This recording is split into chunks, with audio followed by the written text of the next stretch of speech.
wabarakatuh. A'udzubillah, bismillah, alhamdulillah, summalhamdulillah, summassalatu wassalamu ala rasulillah Sayyidina Muhammadin wa ala alihi washabihi mawala. Rabbi syrahli sadri wa yassirli amri wahlul 'uqdatam min lisani yafqahu qawli wa ba'du. Sahabat-sahabat semua di seluruh penjuru tanah air, terutama sahabat-sahabat Ansor dan Banser dimanapun berada, puji syukur kehadirat Allah SWT karena sampai hari ini kita masih menikmati kenikmatan Allah yang diberikan kepada kita semua dalam rangka menjalankan ibadah puasa Ramadan. Yang paling utama, kita diberikan nikmat kesehatan dan kesempatan. Shalawat salam semoga selalu terlimpah tercurah dari baan Rasulullah Muhammad Sallallahu Alaihi Wasallam serta para sahabatnya, keluarganya, dan tabiin serta seluruh umatnya ila yaumil qiyamah.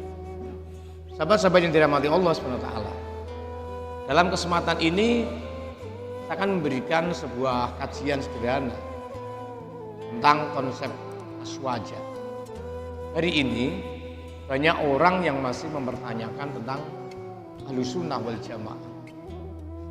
Pembid'ahan masih sering sekali terjadi.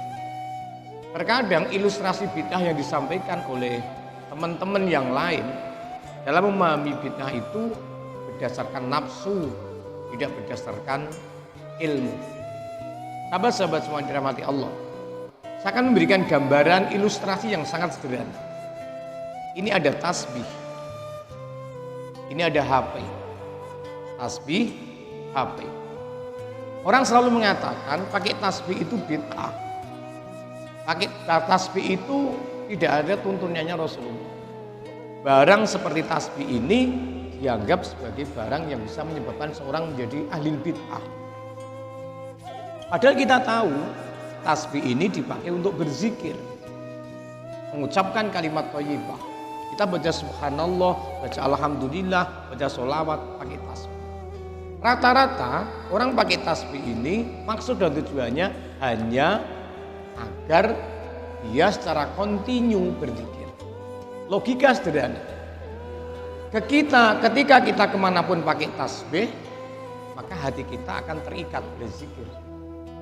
Ketika kemana-mana kita bawa sepeda motor, maka kita akan ingatannya pada perjalanan, touring dan seterusnya. Ketika kita pegang makanan, yang kita ingat adalah makanan. Begitu dan seterusnya. Orang mengatakan tasbih ini bid'ah.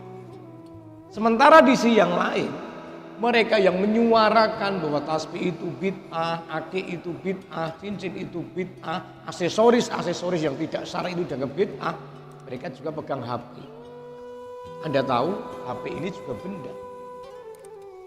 Persoalannya, HP ini juga bisa digunakan untuk dakwah.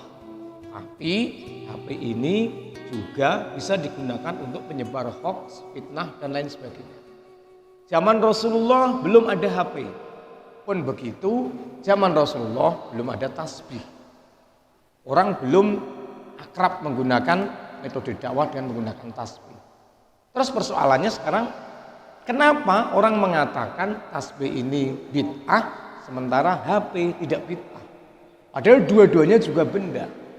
Dua-duanya juga bisa menjadi sarana untuk mendekatkan diri kepada Allah dan sebaliknya.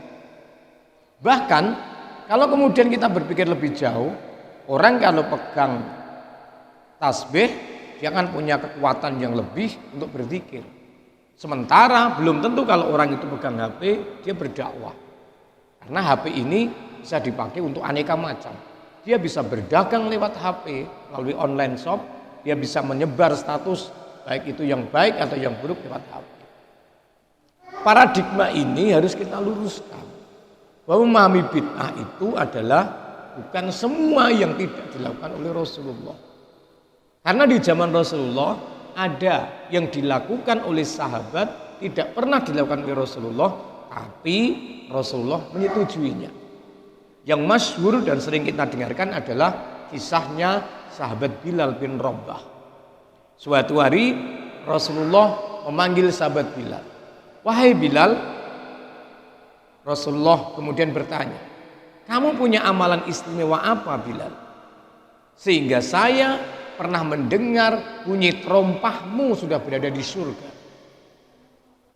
Sahabat Bilal kemudian menjelaskan kepada Rasulullah, maaf ya Rasulullah, saya setiap habis wudhu saya selalu mengerjakan sholat 2 rakaat. Setiap saya berwudhu saya selalu sholat 2 rakaat pasca wudhu itu, yang sekarang lazim disebut dengan sholat bisyukril wudhu atau sholat mensyukuri berwudhu. Rasulullah ketika diceritakan oleh sahabat Bilal itu, Rasulullah tidak menganjurkan dan tidak melarang, membiarkan Bilal melakukan aktivitas seperti itu. Tetapi ternyata dampak dahsyatnya adalah Rasulullah mendengarkan bunyi terompah Bilal berada di surga. Kalau yang dilakukan Bilal itu adalah bid'ah dan bid'ah itu sesat, otomatis pada saat itu Rasulullah langsung melarangnya. Tapi ternyata Rasulullah tidak melarangnya. Satu contoh ilustrasi kecil ini minimal menjadi gambaran pemikiran kita. Jangan mudah membid'ahkan amalan orang lain, jangan mudah mengkafirkan amalan orang lain.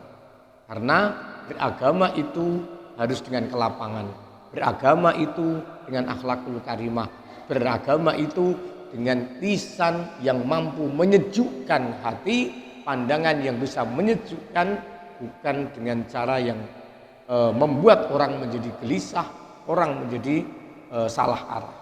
Untuk itu mari sahabat-sahabat semua, kita kembali kepada makna Ramadan, di mana Ramadan ini adalah rihlah batiniyah, olahraga batin untuk menyucikan kesucian hati kita.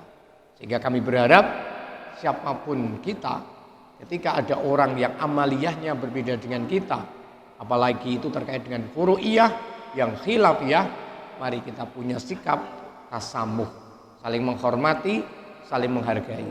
Lana a'maluna walakum a'malukum. Bagi kalian silakan melakukan ritual ibadah menurut keyakinan kalian, saya akan melakukan ritual keyakinan kami, dan kita sama-sama menghormati, kita sama-sama mohon ridho Allah Subhanahu wa taala.